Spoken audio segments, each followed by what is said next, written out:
I think as we started taking a look at our special education costs, we saw them continue to escalate. 5 years ago, they were $2.2 million.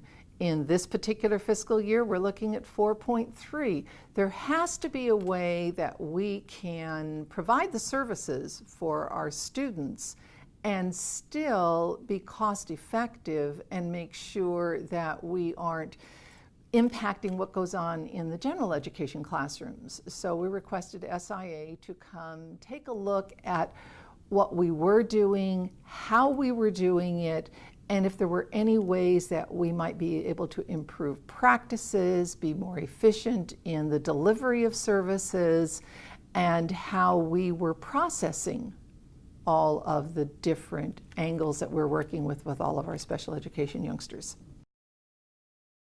And they seemed to be very thorough in the work that they did. And so we thought, well, we really need to have someone who understands budgets, number one. And then number two, we wanted someone that would be able to bring in the special education expertise that would be believable.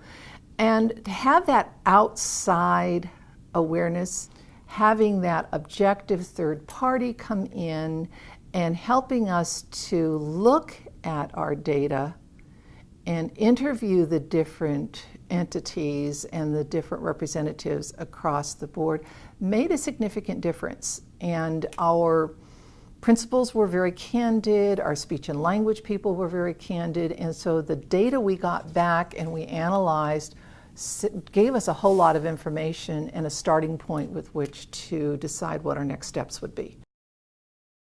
I think we kept seeing the dollars mounting, and we kept hearing we need one more aide in a classroom, and we were walking into classrooms where there were more adults than children.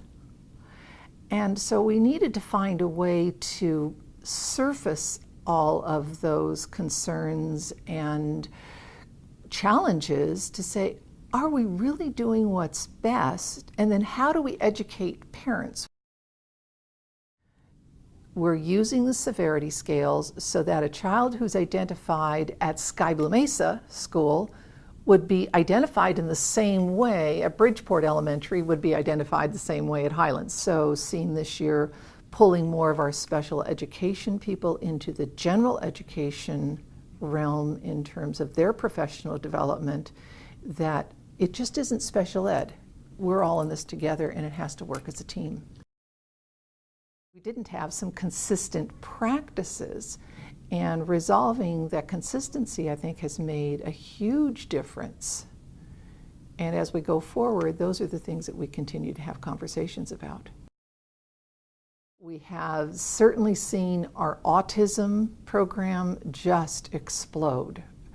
More autistic youngsters and with more severe needs, and really looking to see how do we provide for them, for their parents, what they need. And I think this report allowed us to focus in a little bit more on what we needed to do and how we needed to do it. We're in the people business. We're in the business of making sure our children are well cared for and that we're doing the right things. And I think SI&A helped us to pull that up, create the awareness, and really look at how we were putting things together.